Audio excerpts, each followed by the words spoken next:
लासलगाव व सिन्नर परिसरात घरफोडी करणारे सराईत गुन्हेगार अटकेत। नाशिक ग्रामीण स्थानिक गुन्हे शाखेची कारवाई। निमगाव वाकडा शिवार लासलगाव परिसरात घरफोडी करणारा सराईत गुन्हेगार अटक।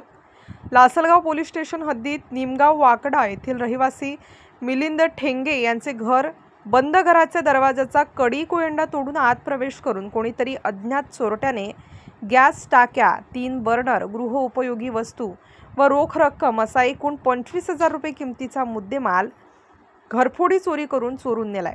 याबाबत लासलगाव पोलीस ठाणे येथे गुन्हा दाखल करण्यात आला होता। सदर गुन्ह्याचे समांतर तपासात स्थानिक गुन्हे शाखेचे पोलीस निरीक्षक श्री रवींद्र मगर यांचे पथकाने यातील आरोपीची गुन्हा करण्याची पद्धत व तांत्रिक बाबींचे अचूक विश्लेषण करून मिळवलेल्या माहितीच्या आधारे येवला परिसरातील सराईत गुन्हेगार नामे रामा शांताराम लोखंडे वय 35 वर्ष यास शिताफीने ताब्यात घेतले। त्यास विश्वासात घेऊन वरील गुन्ह्याबाबत चौकशी केली असता त्याने सदर गुन्हा केल्याची कबुली दिली आहे।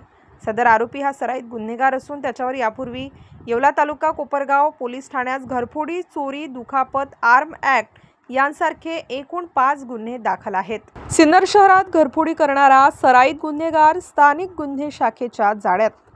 सिन्नर पोलीस स्टेशन हद्दीत सरदवाडी रोड अजिंक्यतारा हॉटेल शेजारी असलेल्या दिव्य अपार्टमेंटमधील रहिवासी भानुदास कांगणे यांचे बंद घराचे लोखंडी दरवाजाचे सेफ्टी डोअरचे कुलूप व कडी कोंडा तोडून घरात प्रवेश करून कोणीतरी अज्ञात चोरट्याने सोन्याचे दागिने व रोख असा एकूण 2 लाख रुपये किमतीचा मुद्देमाल घरफोडी चोरी करून चोरून नेला होता। सदरबाबत सिन्नर पोलीस ठाण्यात गुन्हा दाखल होता। सदर गुन्ह्याच्या समांतर तपासात स्थानिक गुन्हे शाखेचे पोलीस निरीक्षक रवींद्र मगर यांच्या पथकाने घटनास्थळावर मिळून आलेले तांत्रिक पुरावे व आरोपींची गुन्हे कार्यपद्धती यावरून मिळवलेल्या माहितीच्या आधारे नाशिक शहरातील घरफोडी करणारा सराईत गुन्हेगार नामे सागर दत्तात्रय गरड वय 33 वर्ष यास ताब्यात घेतले आहे। त्यास विश्वासात घेऊन सखोल चौकशी केली असता त्याने त्याचा साथीदार नामे अमोल उर्फ बबलू लक्ष्मण पारे फरार याच्यासह वरील गुन्हा केल्याची कबुली दिली।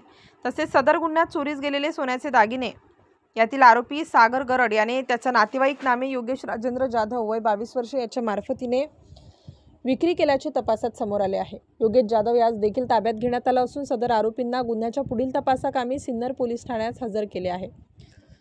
नाशिक ग्रामीण जिल्हा पोलीस स्थानिक गुन्हे शाखेचे पोलीस निरीक्षक रवींद्र मगर, पीआय रवींद्र मगर, पीएसआय सुदर्शन बोडके, नवनाथ सानप, विनोद टिळे, दीपक गुंजाळ, सतीश घुटे, सहाय्यक पोलीस निरीक्षक योगिता कोकाटे, सहाय्यक पोलीस निरीक्षक बंसी कांबळे, पोलीस उपनिरीक्षक सुदर्शन बोडके, पोलीस उपनिरीक्षक प्रकाश भालेराव, सहाय्यक पोलीस उपनिरीक्षक नवनाथ सानप, पोलीस अंमलदार प्रवीण काकड, रावसाहेब कांबळे, योगिता काकड, सागर काकड, दीपक गुंजाळ, विश्वनाथ धारबडे, संतोष तोंदे, माधव साळे, विनोद टिळे, सतीश घुटे, सचिन धारणकर, आबा पिसाळ, हेमंत गिलबिले, प्रदीप बहिरम, शिरीष गांगुर्डे, अमोल गांगुर्डे, कुणाल वैष्णव, प्राजक्ता सोनवणे, हरीश माळी, नितीन गांगुर्डे यांच्या पथकाने वरील घरफोडी चोरीचे गुन्हे उघडकीस आणून कारवाई केली।